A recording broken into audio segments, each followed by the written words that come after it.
In this video, I'm going to give my thoughts on the Samsung Galaxy Note 7 recall and how it has affected my personal viewpoint of Samsung devices in general. But I think that it deserves a bit of backstory first before I go into what I feel about the current situation. So, I had an iPhone 4 and I wanted something with a bigger screen, and when the iPhone 5 came out, it had a taller screen, not a bigger one. So I saw the Galaxy Note 2, and this was back when you could purchase a phone on subsidy, so it was significantly cheaper up front than it is today, unless you go with the installment plans. But it was my first Android device. Towards the end of the 2-year contract, that device was almost completely unusable. The device would restart by itself at least once or twice every day or 2 days. The device ran hot, and I did do some cleaning up, but that didn't do too much to save it. I think it might just be the age of the device. So, anyway, for my main phone, I went with an iPhone 6 Plus. But in the interim, I decided to purchase a cheap tablet. This is the Hi8 tablet by Chewy, and it's really given me a brand new take on Android. The device has not slowed down. It's not been laggy or anything beyond its own internal limitations. It's never been unusable. The only initial problem that I've had with the device is the booting, but that's only because for some reason Android likes to load all recent notifications going back, I don't know, a month. I've already got a separate video on the device if you're curious about it. As I mentioned, my current device is an iPhone 6 Plus. I wanted something that would be stable and reliable. And over the last several years, Android has actually come a long way, and I'm ready to try them again. But Samsung has left a very bad taste in my mouth because of this. The Note 7 has come out, and I really wanted to like this thing. I love the coral blue paint, but it exploded. It literally exploded. And I don't need to go into the details regarding that. There's already enough coverage on that as it is. This is strictly my view on what this turn of events has done to my viewpoint. The fact that the Federal Aviation Administration in the United States of America has issued a ban on its usage has honestly made me afraid to even get one, because I travel every summer. And I just don't want to end up in a situation where my phone may end up getting confiscated, obviously through no fault of my own. And to Samsung's credit, they have addressed the issue. They've issued a global recall,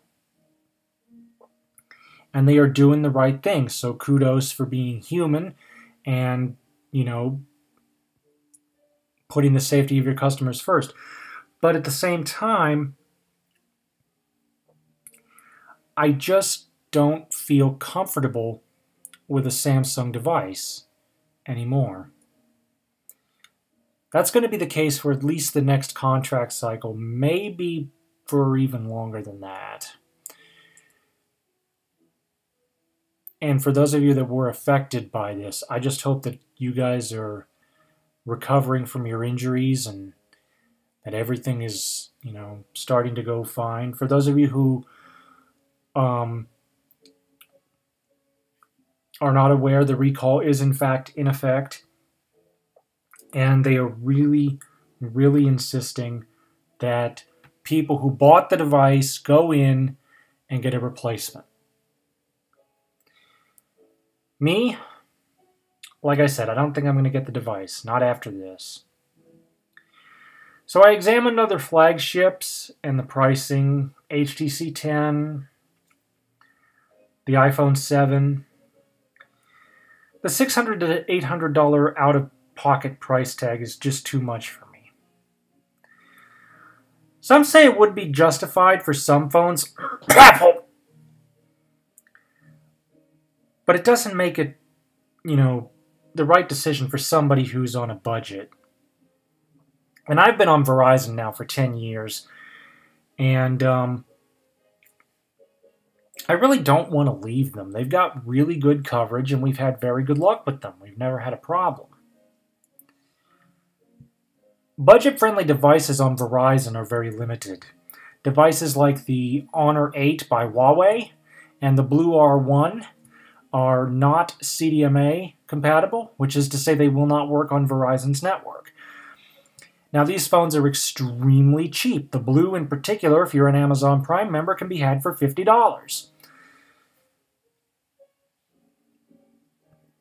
Now, why are so many of these budget unlocked phones GSM only? Well, the reason is because GSM is used on 90% of this planet. CDMA is actually only used here in the States, in Canada, in Japan, and I think in parts of China. I don't know for certain. The rest of the world is strictly GSM, or Global System for Mobile Communication. So if you're looking at creating a device that can be sold all over the place with very little modification, why not go with the signal, the technology standard that the rest of the world primarily uses? So it makes sense. But unfortunately, it doesn't really work well for me because, like I said, I'm on Verizon and I have no intent of moving from them. However, Motorola's Droid line, which has been around now for about 10 years, has been pumping out some great products, especially ever since they've been taken over by Lenovo. See, even on the splash screen of this is the Moto Z Play. Even on the splash screen, it'll give you Moto followed by Lenovo. Lenovo are the parent company behind Motorola now, so technically speaking, this phone is a Lenovo. The reason they kept the Motorola name is because I think outside of the Asia-Pacific region, Lenovo isn't very synonymous with phones, especially out here in the West. So I'm very interested in the Moto Z Play, particularly the white and gold variant. Now the device is available for $400, $17 per month. Now assuming we keep the current contract system that I'm on, because we haven't grandfathered into the new system, and because I'm on a family plan, one of my relatives doesn't want to. So a guesstimate, I would say on our current contract system, $100, which is practically nothing. And this is what I really, really like are the Moto mods. I'm very interested in the Incipio battery Moto mod, particularly because the phone has become more than just a communications device for me and more than just a news aggregator for me. It has become a tool for the classroom. Today, for instance, I was utilizing my iPhone as a monocular and as a video magnifier. Both of these can be achieved. But it's best to have an extra an extra battery on hand. So this Incipio battery mod is something that I'm very much looking into. So too am I looking at the JBL Speaker Pro mod. I don't remember the exact name. Love this for two reasons. One, stereo speakers, and from what I've heard, they sound really, really good. It's almost like putting an Amazon Tap on my iPhone.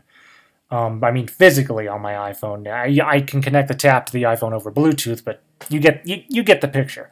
Basically, very high quality stereo sound. And JBL We had an old compact Presario tower back in 2000 that had JBL speakers on it.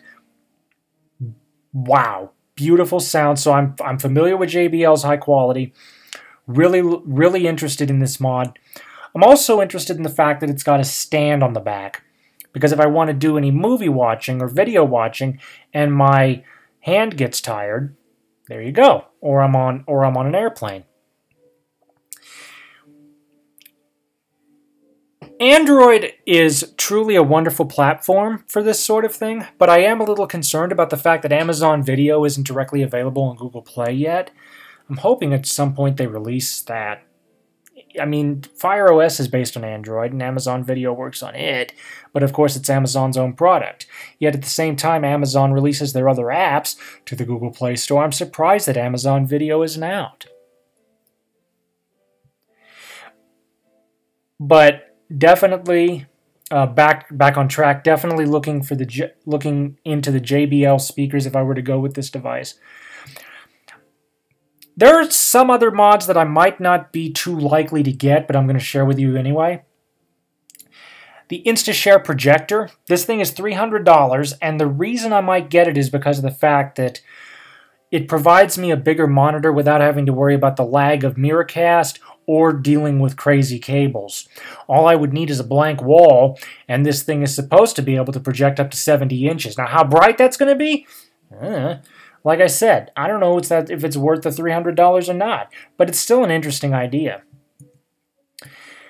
This might be worth the price. It's $250. It's the Hasselblad Camera Moto mod. The beautiful thing about this device is the fact that it's got a 10 times optical zoom. I was talking about just a moment ago how I was using my phone as a monocular in class. Slap this baby onto the back of the Moto Z Play, and I've got a wonderful video and still camera compared to a smartphone, that is. I mean, obviously this is nowhere near as high quality as Hasselblad's other items, but then again, it also doesn't cost $10,000. You have to remember to put things into perspective here. I think for me, the 10 times optical zoom alone would be worth it. Now, there is one other device, and that is this. This is supposedly the Sailfish or the Marlin. This is Google's next phone. It's supposed to be a Pixel device, but I don't know what we're going to expect. It's supposed to be in just a couple of weeks. It's supposed to be released along with Google Home. So I'm crossing my fingers and hoping and seeing what's going to happen. But again, for those of you who have been affected by the Samsung recall, either by having to return your phone or, unfortunately, even worse, if anybody out there is watching this who may have been injured, my condolences. Please get well soon. But thanks to this fiasco, I don't know if I'm going to be able to trust Samsung for a long while. What do you guys think? Thank you for watching. Comments are welcome, and have a nice day.